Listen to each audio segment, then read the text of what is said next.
다시 한번 인사드리겠습니다. 사교육과정세상 구본창 정책국장입니다. 오늘 그 학종 공정성 및 신뢰도 제고 방안이라는 제목으로 발제를 시작할 텐데요. 일단 그 2022 그 대입 개편안이 지난 8월 17일에 확정안으로 발표가 되어 있는 상황입니다.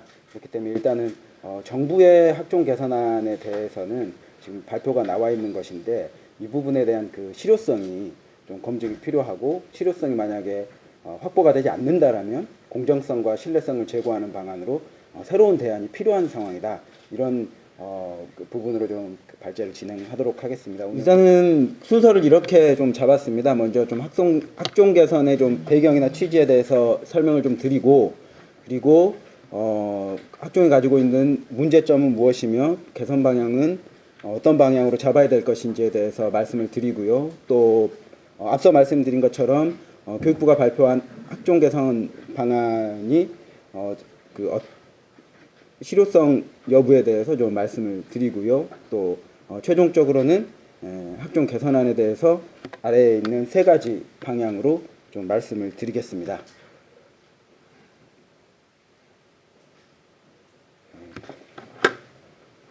일단은 좀 학종 개선 배경 및 취지와 관련해서 좀 시간 순서대로 화살표를 좀 따라가셔야 되는데요.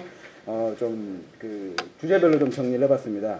최초에 한 2015년 경에 사실 학생부 종합전형이라는 명칭으로 입시전형이 시작된 것이 2015학년도인데요. 그러니까 2014년에 시작된 제도죠.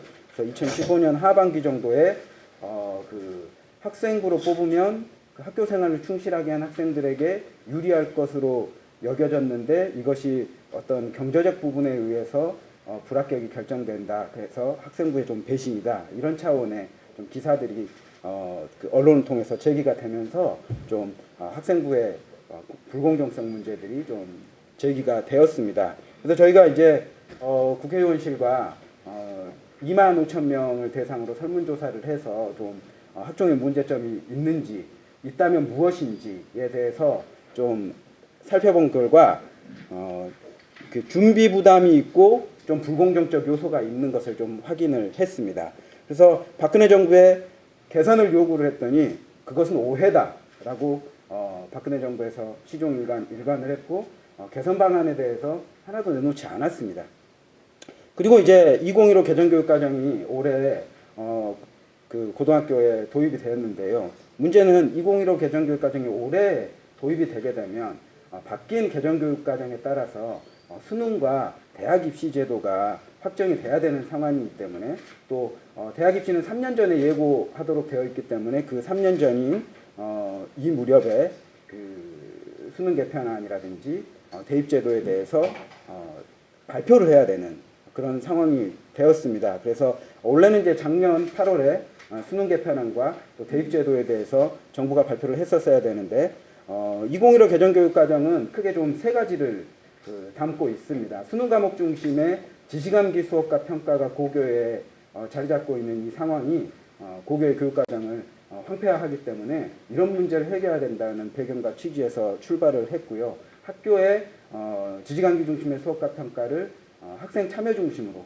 토론이나 체험이나 실습 중심으로 바꾸겠다라는 취지가 하나가 있었고요. 또 하나는 이 미래 사회를 살아가는 학생들에게 그 역량 중심의 교육을 해야 되겠다. 그리고 학생들의 적성과 진로에 맞는 교육과정을 운영해야 되겠다라는 방향을 가지고 출발을 했습니다. 그렇게 되려면 이제 현재 지시감기 중심의 그 수능의 영향력이 강한 대입 제도 하에서 고교가 수능 대비에 집중하게 되고, 또 거기에 대한 경쟁이 그 심화되어 있는 이런 상황에서 앞서 말씀드린 2015 개정교육과정의 취지로 나아가려면 수능이 절대평가가 도입이 되어야 되는 상황이 된 것이죠. 근데 이 발표를 하지 못하고 그 여론 지형에서 수능이 절대평가가 되면 변별력 문제가 발생하기 때문에 정시는 폐지되는 것이고, 그렇게 되면은 불공정한 학종이 확대되는 상황이 연출될 것이다 라는 여론이 또 나오게 됩니다. 그래서 이제 이 여론을 그 학대제 생산하는 분들은 불공정한 학종을 폐지를 하고 정시를 확대를 해야 된다라는 주장을 하게 되죠. 그리고 이 수능 절대평가 전환의 문제와 학종 폐지 정치 확대 여론이 좀 갈등을 양상이 벌어지고 작년 8월에 수능 개편을 발표하지 못하고 1년을 유예하게 되는 사태가 발생을 합니다. 그래서 전반적으로 1년을 유예하면서 문재인 정부에서는 학종을 개선하고 또 대입 종합안을 마련을 할 것인데, 마련되는 대입 종합안은 2025 개정교육과정과 부합되는 그런 대입 제도를 마련하겠다라고 발표하고 1년을 유예를 했습니다. 그런데 이것을 교육부에서 발표하지 못하고 국가교육회의로 넘기게 됩니다. 이따 이제 국가교육 이송안 때 그 학생부를 어떻게 개선하겠다라고 말한 부분들 말씀을 드릴 텐데요. 그리고 국가교육회의는 다시 이 문제를 공론화하고, 특히 학생부 신뢰도 제고 방안과 관련돼서는 교육부가 정책 숙려제를 도입해서 시민참여단 100명에게 의견을 묻는 과정을 진행하게 됩니다. 그리고 올해 8월 17일에 2022 대입 개편안이 발표가 됐는데요. 크게 보면 좀 세 가지로 압축이 됩니다. 정시는 확대하고, 또 수능은 상대평가를 유지하고, 그리고 학종 개선은 제가 물음표를 남겨놨는데 뭐 뒤에 말씀드리겠지만 사실상 큰 개선이 없는 상태로 발표를 했다라고 보여집니다. 그래서 학종의 문제점과 개선 방향, 저희가 그 2016년 10월에 25,000명 학생, 학부모, 교사 대상으로 설문조사를 해본 결과 크게 준비 부담 문제가 굉장히 심각하고 불공정성 문제가 제기되는 것으로 좀 확인을 한 바가 있습니다. 일단은 준비 부담은 준비할 요소가 너무 많아서 부담이 크다라는 말이죠. 그래서 비교과 활동도 준비해야 되고, 또 내신도 준비를 해야 되고, 수능 최저 학력 기준 적용하고 있는 대학이 있기 때문에 수능 최저 학력 기준도 맞춰야 되는 상황이고, 또 자기소개서를 써야 하고, 또 면접을 치러야 되고, 또 어떤 대학들은 면접이 학생부를 확인하는 면접이 아니라 교과 지식을 묻는 구술고사를 치르고 있기 때문에 준비할 것이 너무 많아서 부담스럽다라는 응답이 가장 압도적이었습니다. 70%가 넘는 압도적인 응답이 나왔고요. 또 하나는 비교과 요소와 내신 준비 부담이 있기 때문에 대학 입시에서는 수시뿐만 아니라 정시도 있고, 또 수시에는 수능 최저학력 기준이 걸려있기 때문에 수능을 준비하지 않을 수가 없는데, 이 비교과 요소와 내신을 다 준비하다 보면 수능 준비가 단절된다라는 부분들에 대해서 응답을 했습니다. 그래서 결론적으로 봤을 때 이 준비 부담, 수능 준비 단절은 앞서 말씀드린 준비 부담과 관련된 응답인 것이죠. 그다음에 이제 이 공정성 부분은 대학에서 공정하게 선발할 것 같지 않다라고 응답한 비율이 그 교사 부분이 더 높았는데 50%에 가깝고, 또 학생과 학부모도 40%에 가깝게 그 불공정성 부분들을 언급을 했고요. 또 하나는 학교 프로그램과 교사의 능력에 따라서 학생부의 그 양과 질이 달라진다라는 응답이었습니다. 이것도 마찬가지로 교사의 경우에는 50%에 가깝고, 또 학생과 학부모는 40%에 가깝게 그 부분이 문제이다라고 응답을 했습니다. 그래서 결론적으로 봤을 때 학생부 종합전형에 대해서 학생, 학부모, 교사가 느끼고 있는 문제점은 준비할 것이 너무 많은 준비 부담과, 또 그 준비해야 되는 요소와 또 대학의 평가가 불공정하다는 인식이 저변에 깔려 있다는 것을 확인을 했습니다. 그리고 또 비교과 활동을 준비하는 것이 부담된다라고 응답한 학생, 학부모, 교사의 비율이 압도적으로 높았습니다. 특히 교사의 경우가 더 비율이 높았는데요. 90%에 육박하거나 90%가 넘는 응답을 볼 때 이 비교과 활동의 준비 부담, 이런 부분들은 학종에서 반드시 개선해야 될 요소라는 부분들을 확인할 수가 있었습니다. 그리고 스스로 준비하기 어려운 비교과 활동, 즉 스스로 준비하기가 어려우면 당연히 사교육기관을 찾거나 부모의 도움을 받거나 외부의 도움을 받게 될 수밖에 없겠죠.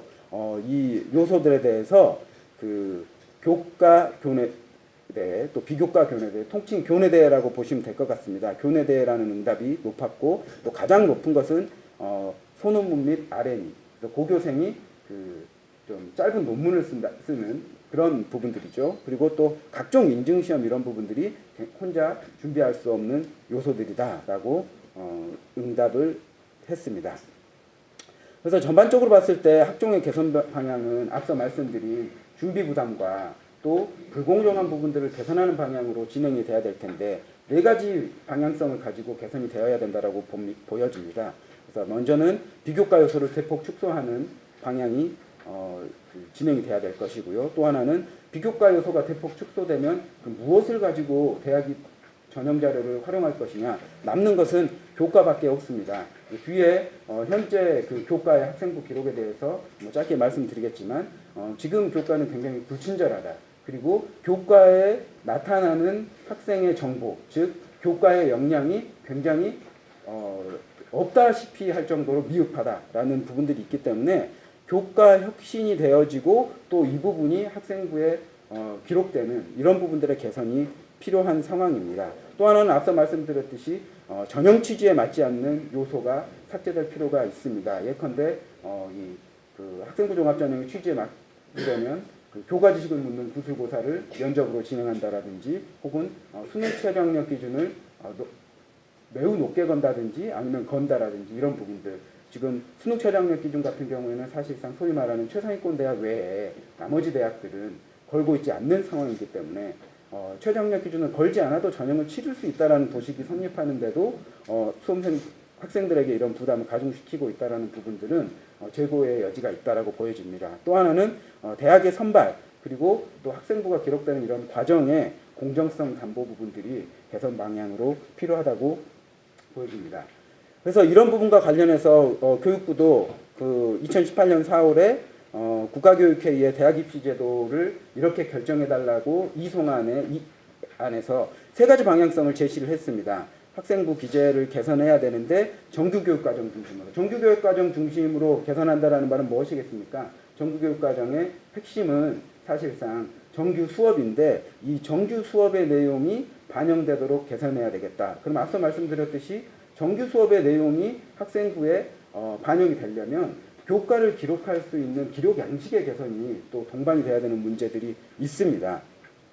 그래서 근데 이런 부분들에서 이제 정책 숙려제를 아까 넘겼다라고 말씀을 드렸고요. 또 하나는 선발의 투명성을 제고해야 된다. 그래서 선발 과정에서 투명성을 저해하는 요소들로 교육부는 뭐 자소서나 추천서, 또 전형 절차, 평가 기준, 또 선발 결과, 또 그 전형 정보 이런 부분들로 보여졌다라고 판단이 되고요. 또 하나는 입시 부정에 대해서는 엄정 대응을 해서 입시에서 부정이 있을 경우에 그 강력하게 대응하겠다라는 의지로 좀 그 투명성을 제고하겠다라는 방안을 냈다라고 봅니다. 또 하나는 대입 정보 격차를 해소를 하겠다. 그래서 많이 그 입시 컨설팅 사교육 수요가 증가하는 것이 정보의 부족이다. 또 입시 컨설팅 사교육 수요가 대부분 뭐 수도권 지역 또 수도권 지역에서도 사교육 과열 지구에 집중되어 있는 이런 양상들 때문에 그렇지 않은 지역과의 격차가 발생한다라는 부분들 때문에 이 부분들을 썼다라고 보여지는데 실제로 지금 온오프라인에서 뭐 수도권이든 지방이든 입시 정보를 제공하는 여러 가지 채널들이 열려 있는 상황이기 때문에 이 부분들에 대해서는 지금도 상당히 진행되고 있는 부분들이 있다라고 판단이 되어집니다. 그래서 전반적으로 그 교육부의 지난 8월에 확정한 그 학종 개선 방안들에 대해서 좀 살펴보고 얼마나 실효성을 담보하고 있는지를 좀 볼 텐데요. 일단은 학생부 기재 개선과 아까 말씀드린 이 세 가지 교육부가 발표한 방향성과 관련해서 좀 살펴봤는데요. 학생부 기재 개선에서는 아까 말씀드렸듯이 비교과 영역을 대폭 축소하고 교과 중심으로 학생부 기재를 개선하겠다라고 했지만 실제로 대입에서 미반영하겠다라고 되어 있는 요소는 이 소논문과 자격 및 인증입니다. 그리고 수상경력, 자율동아리, 봉사활동, 독서활동에 대해서는 반영을 하는 것으로, 그리고 수상경력과 자율동아리에 대해서는 가이드라인을 제시했지만 이 가이드라인도 사실상 큰 효과가 없다라는 판단이 됩니다. 그 부분에 대해서는 뒤에서 좀 말씀을 드리겠습니다. 또 하나는 교과가 개선되려면 사실 지금 상대평가 체제를 유지하고 있기 때문에 뭐 절대평가가 돼야 된다든지, 그 다음에 평가의 성취도 중심으로 뭐 ABCD를 줘야 된다든지 이런 부분들은 내신을 상대평가를 절대평가로 할 거냐 말 거냐, 그리고 성취 기준을 어떻게 할 거냐, 이런 부분들에 대해서 또 연구조사라든지 또 개발이 들어가야지 확정할 수 있는 문제이기 때문에 지금 사실상 당장 개선할 수 있는 부분들은 소위 말하는 성적 부분에 교과학습 발달 사항이 아니라 교과 세부 능력 및 특기 사항 부분들을 개선하는 방향으로 해야 되는데 이 부분에 대해서 사실상 개선을 이루지 못했습니다. 그리고 앞서 그 선발 투명성 제고를 위해서 자기소개서와 교사 추천서는 폐지하겠다라고 했지만 사실상 자기소개서 같은 경우에는 서식을 좀 개선하고 또 유사도 검사를 강화해서 좀 대필이나 허위 작성자를 입학을 취소하는 방향으로 개선책을 내놨지만 사실상 이런 부분들에 대해서 얼마나 실효성을 거두겠냐라는 부분들은 검증이 필요하다라고 보여집니다. 나머지 그 선발의 투명성 제고와 관련된 그 이번 대입 개편안에서 방안들 그리고 대입 정보 격차를 해소하기 위한 방안들은 그 대입 정보 격차 해소와 관련해서는 앞서 말씀드렸지만 지금도 진행되는 부분들이 상당히 있고 또 뭐 교사 추천서를 폐지하고 평가 기준을 공개하고 또 선발 결과를 공개하고 입시 부정에 대해서 대응하는 이런 부분들에 대해서는 상당한 실효성을 담보하고 있다라고 보여집니다.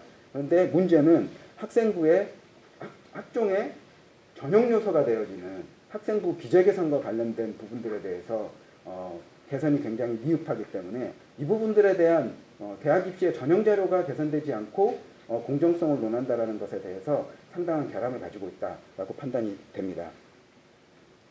그래서 비교과가 종합적으로 보면 축소가 안 되고 교과의 개선이 미미하고 또 학종 개선의 3대 방향으로 제시된 것 중 전형 자료에 해당하는 학생부 기재 개선에 좀 치명적 결함이 있다라는 것이 좀 이번 교육부가 발표한 학종 개선 방안에 대한 그 단체가 내린 평가입니다. 신뢰도 제고를 위한 학생부 기재 개선이 되려면 어떤 기준이 있어야 된다라고 보여지는데요. 일단 학생부에 기록이 되려면 교육적으로 타당성을 가지고 있어야 됩니다. 근데 교육적으로 타당성이 떨어지는 항목들이 있다라면 개선을 해야 되겠지요. 그래서 또 하나는 교육적으로 타당성이 있다 하더라도 사실 신뢰도와 공정성을 회복하려면 교사가 관찰이 가능한 내용들이어야 됩니다. 그런데 교사가 관찰할 수가 없어서 세부 진행 사항을 알 수 없는 경우 이런 부분들에 대해서는 좀 대입에서 미반영하거나 항목을 삭제해야 되는 개선책들이 필요한 것이죠. 그리고 또 하나는 교육적으로는 타당하지만 대입 전형으로 인해서 이 대입 전형이 과도한 경쟁, 입시 경쟁이 있기 때문에 심하게 왜곡되어서 부작용이 생기는 지경에 이르렀다 하는 요소들은 과감하게 미반영하거나 항목을 삭제해야 되는 상황이라고 보여집니다. 그러한 사항들이 과도한 부담이나 왜곡이 되었거나 아니면은 학생 스스로가 해결하지 못하고 사교육을 유발한다거나 이렇게 그 부모의 환경, 외부의 환경 요소가 개입되는 부분들은 개선이 필요하다라고 판단됩니다. 교육부도 마찬가지로 그 사실 학생부 기재 개선 방안을 교육부가 작년에 연구 영역을 줘서 올 4월에 발표하기로 시한까지 마련을 해놓았었는데 정책숙려제로 넘기면서 마련된 시한이 다소 미흡하게 최종 결정이 된 상황이거든요. 그래서 17만 명 학생 학부모 대학 관계자 또 교사 설문조사를 통해서 그 굉장히 좀 방대한 연구조사를 했는데 그 조사를 통해서 연구사업을 통해서 내린 정책적 시사점을 이 세 가지로 교육부도 언급을 했습니다. 교사가 관찰 가능한 학교 정규교육과정 중심으로 또 공평한 교육기회가 제공되도록 개선해서 좀 신뢰도를 제고하겠다. 또 하나는 학부모의 개입과 또 사교육이 유발되는 항목은 제외하겠다. 또 교사의 학생부 기재 역량, 또 교사의 서술적 기록이 학생부에 포함되기 때문에 기재 역량, 또 업무 부담이 그 고교의 경우에는 또 교과 선생님이 굉장히 많은 학생들의 학생부를 기록해야 되는 그런 상황이기 때문에 이런 부분들에 대해서 책무성 제고와 또 그 균형 유지가 필요하다라는 시사점을 낸 바 있습니다. 그래서 앞서 저희가 말한 기준과 상당히 그 유사한 점이 있습니다. 근데 교육부가 내놓은 방안들에 대해서 보면 먼저 수상 경력을 반영한 것은 치명적 결함이라는 판단이 듭니다. 앞서 말씀드린 그 17만 명 대상 학생부 신뢰도 제거 방안 연구에서도 사교육 유발 항목 1위로 교원도 그렇고 학생도 그렇고 학부모도 그렇고 입학사정관도 그렇고 전체의 절반이 넘는 그 응답이 수상 경력은 사교육을 유발한다라고 공통적으로 얘기했기 때문에 이 부분에 대해서는 사실 미반영을 했어야 되는데 반영한 부분이 치명적 결함이라고 보여집니다. 또 하나는 저희가 그 2016년도에 실제로 학교 알림이를 조사해서 91개교의 그 교내 대회의 수상 실적이 학생부의 수상 경력으로 기재가 되는 상황이기 때문에 그 학교 알림을 통해서 조사해 본 결과 그 80여 개에서 100개에 가까운 교내 대회를 한 해에 진행하는 학교들이 있습니다. 이런 학교의 경우는 정규 수업보다 교내 대회 개최의 교사의 업무가 가중되는 일명 주객전도 현상이 발생하고 있고, 여기에 대한 고통을 교사들이 호소를 하고 있는 상황입니다. 또 20% 범위 내에서 그 수상을 부여할 수 있는 상황이기 때문에 소수의 학생에게 수상이 집중될 수밖에 없는 구조입니다. 뭐 언론을 통해서 제기된 수상 실적 몰아주기가 아니더라도 이 한계점이 분명히 있다라는 것입니다. 또 하나는 학교 간 교내대회 개최수 격차가 매우 큽니다. 예컨대 저희가 9개 지역에서 91개 교의 학교를 그러니까 지역별 일반고를 전수조사한 건데요. 전북 임실 같은 경우에는 평균 물론 학교가 적어서 그런 부분들도 있지만 2.5회의 교내대회를 개최합니다. 하지만 강남 지역 같은 경우에는 22개에 육박하는 교내대회를 개최하고 있기 때문에 이 격차가 10배가 납니다. 그래서 지역별로 또 학교별로 교내대회 개최수부터 차이가 있는 이런 상황이기 때문에 여기에 대한 불평등, 불균형 문제가 좀 심각한 수준이다라는 부분들을 말씀을 드리겠습니다. 그래서 교육부가 낸 가이드라인에 의하면 학기당 한 개로 그 학생부에 기재되는 교내대회 수상 경력을 제한하겠다라고 했지만 이 교내대회 개최수부터 격차가 크게 발생하기 때문에 교내대회가 한 개도 열리지 않는 학교부터 또 100개에 가까운 교내대회가 열리고 있는 이런 불균형 속에서 학기당 횟수를 제한한다라고 해서 실제적인 실효성을 담보하기는 어렵다라고 판단이 됩니다. 또 자율동아리 부분도 또 사교육 유발이 높고 또 교사 확인이 불가능하다라는 대부분 정책숙려제에서 시민참여단에서 논의가 된 그런 상황들 속에서도 교사 중 다수가 자율동아리의 경우에 토요일이라든지 또 방과 후에 진행되는 경우가 있기 때문에 뭐 특정 학교에서는 교사가 방과 후 주말까지 나와서 학생들의 자율동아리를 관찰하는 학교들도 있다라고 하지만 대부분의 학교에서는 이것들이 불가능해서 교사 관찰이 불가능한 항목이다라는 평가들이 다수 있었습니다. 또 봉사활동의 경우에는 부모에 따라 격차가 심각하다. 소위 말해서 부모가 의사인 학생은 그 병원에 가서 굉장히 좀 강도 높은 봉사활동을 하고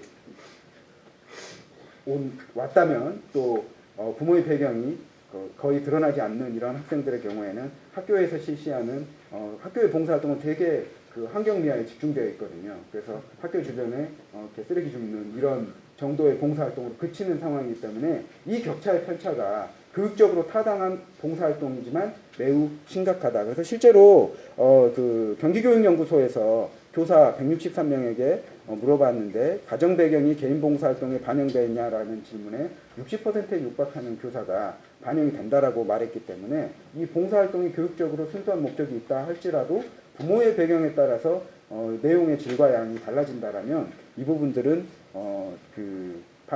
미반영하는 것이 온당하다라고 판단이 됩니다. 또 하나 독서활동입니다. 사실 독서활동 같은 경우에는 교육적으로 타당하냐를 물어봤을 때는 재고의 여지가 없이 타당한 활동입니다. 하지만 지금 현행 학생부의 독서활동 기록을 제목과 저자만 입력하고 있는 이런 상황이고 또 이 어떤 내용을 읽었는지 서술적 기록이 들어가더라도 이것을 교사가 객관적으로 학생이 읽었는지 안 읽었는지를 검증한다는 것이 현실적으로 불가능한 것이 사실입니다. 그래서 마찬가지로 경기교육연구소의 설문조사에 의하면 교사의 80%가 검증이 어렵다라고 말하고 있기 때문에 교육적으로 타당할지라도 이 부분은 항목을 삭제하고 대입해서 미반영하는 것이 온당하다고 보여집니다. 또 하나 교과 세부 능력 및 특기 사항입니다. 이게 이제 교과 학습 발달 사항에 과목이 나오고 지금 정보로 제공되는 것은 성적 정보는 점수와 또 과목 평균, 표준 편차, 그다음에 성취도 또 상대평가 백분위에 의한 석차 등급만 표시가 되고 있는 이런 상황입니다. 그래서 사실 성적에서 학생부를 통해서 알 수 있는 정보는 이 학생이 수강한 교과목에 어떤 그 일관성이 있다라면 그 추이 이 정도밖에 살펴볼 수 없는 상황입니다. 학생의 역량이라든지 학생이 이 교과목을 들으면서 어떤 활동을 했고 어떤 그 역량을 발휘했는지에 대한 정보는 거의 없고, 그러한 정보는 세부 능력 및 특기 사항에 기록되게 되는데 서술적 기록이 굉장히 제한적이고, 교사 한 명이 굉장히 많은 학생의 서술적 기록을 해야 되는 이런 상황이기 때문에 모든 학생에게 기록해야지 사실 이 부분들에 대한 공정성이 담보되겠지만, 현실적으로 어떻게 기재 양식을 변화하더라도 모든 학생에게 세부 능력 및 특기 사항을 기록한다라는 것은 불가능하다라는 것이 맞을 것입니다. 그래서 이 부분들에 대한 개선이 필요한데, 이 부분에 대한 개선을 방안으로 발표하지 못했기 때문에 좀 실효성이 담보되지 않았다라고 판단이 됩니다. 또 하나는 자기소개서입니다. 자기소개서의 문제는 교육부도 국가교육회의 이송안에서 언급을 했지만 좀 사교육 유발, 또 대필 및 허위 작성 부분들이 좀 우려가 되는 상황이죠. 그림이 좀 잘못됐는데요. 이 부분에 대해서는 김혜영 의원실에서 이번에 그 조사한 자료에 의하면 최근 3년간 1000명이 넘는 학생이 대교역 유사도 검사에 그 비수준 이상으로 걸려서 합격이 또 취소되고 불합격되는 이런 상황이고, 또 A 수준 5% 미만이라 할지라도 유사도가 확인된 건수가 수만 건에 이르는 상황입니다. 그리고 실제로 한 10% 정도가 대입전형 인식실태조사 저희가 진행한 설문조사에서도 10% 이상의 학생들이 그 사교육을 통해서 자기소개서를 작성한다라고 이야기를 하고 있는 상황에서 이렇게 공정성 부분에 심각한 결함이 있는 요소로 보여지기 때문에 자기소개서도 좀 폐지하는 부분들이 맞겠다라고 보여집니다. 그래서 전반적으로 학종 개선안은 비교과 영역을 대폭 축소하는 방향으로 개선이 되어야 될 것인데요. 여기 나와 있는 수상 경력부터 앞서 말씀드린 독서 활동까지는 대입에서는 미반영하는 것으로 개선해야 된다라는 부분들을 제안드립니다. 또 독서 활동 같은 경우에는 하지만 교과 평가 기록으로 충분히 반영할 수 있는 여지가 있습니다. 교과 세부 능력 및 특기 사항에 학생이 그 양질의 독서 활동을 했다라면 충분히 서술을 할 수 있는 상황이고, 또 뒤에 말씀드린 교과의 그 개선 사항을 통해서도 진행될 수 있는 여지가 충분히 있다고 보여집니다. 두 번째로 학생부 교과 개선이 되어야 되는데요. 앞서 말씀드렸듯이 좀 학생의 역량을 친절하고 또 학생이 어떤 과목을 통해서 어떤 성취를 이루어졌는지를 충분히 보여줄 필요가 있기 때문에 이 부분들에 대한 개선이 필요한데요. 앞서 말씀드렸듯이 이 부분에 대해서는 좀 연구와 또 개발이 필요한 부분이 있습니다. 그래서 단기적으로는 현행 나이스의 그 수행평가의 기록을 입력을 하고 있습니다. 이 입력된 내용들이 학생부에 기록되지는 않지만 수행평가가 온라인을 통해서 기록되고 있는 상황이기 때문에 이 수행평가 항목이 학생부에 기재돼서 학생의 어떤 역량, 그리고 또 교과에서 어떤 그 성취의 과정을 보여줬는지를 드러나는 방향으로 개선할 필요가 있다고 보여집니다. 그리고 장기적으로는 중기 방안인데요. 좀 절대평가 체제로 고교 내신을 전환하면서 학생부의 세부 능력 및 특기 사항란을 교과 핵심 역량별 항목으로 구조화할 필요가 있다고 제안을 드립니다. 그래서 핵심 역량이 국어의 경우에 개념 이해, 발표력, 창의적 사고 능력, 작문 능력, 논리적 사고 능력이 있다라면 여기에 대한 평가 방법은 개념 이해는 지필고사, 발표력은 과제별 찬반 발표, 토론이 되겠죠. 창의적 사고 능력은 프로젝트 과제, 그다음 작문 능력은 논술문 작성, 논리적 사고 능력은 모든 토론, 그리고 성취도를 주고 또 성취도의 판단 근거라든지 혹은 특이 사항들에서는 이 부분의 서술적 기록으로 남길 수 있다라고 보여지고요. 또 이 교사의 기록에 대해서 사회가 혹은 대학이 신뢰를 못한다라면 당분간은 대학이 이러한 고교가 어떤 좀 국가의 좀 행정 지원을 통해서 이런 그 평가의 결과물들을 좀 입력하고 대학과 연동하는 이런 방법들을 진행할 수 있다라고 보여지고 또 이 부분들을 제안을 합니다. 그래서 선발의 투명성 제고 방안과 관련해서는 두 가지를 말씀을 드립니다. 하나는 자소서 부분들은 폐지를 해야 되겠다. 그리고 이 학생부의 기재 내용이 준비 부담과 불공정성이 제기되는 부분들을 축소하고 또 기록 기재가 개선이 된다라면 이것을 기반으로 학생부 기록을 확인하는 면접으로 충분히 입시가 가능하겠다라고 보여지고요. 또 하나는 대입공정관리위원회 운영을 교육부 방안에도 일부 유사한 방안이 있지만 제안을 드립니다. 이 두 가지가 큰 핵심인데요. 하나는 시민사정관이 선발 과정에 참여해서 선발 과정에서 대학의 공정성을 모니터링하는 방향으로 공정성을 담보하는 방안을 제안합니다. 또 하나는 공정관리위원회의 위원 구성에 학부모와 시민이 참여해서 좀 민주적 거버넌스를 구축한다라면 사회적으로 상당한 학생부 종합전형의 선발 신뢰성 또 공정성이 제고될 수 있는 방안이 아니겠나라는 판단에서 이 부분을 제안을 드립니다. 마지막 페이지는 종합적인 비교표인데요. 이 부분들에 대해서는 발제문 자료집을 참고해 주시면 감사하겠습니다. 이상으로 발제를 마치겠습니다.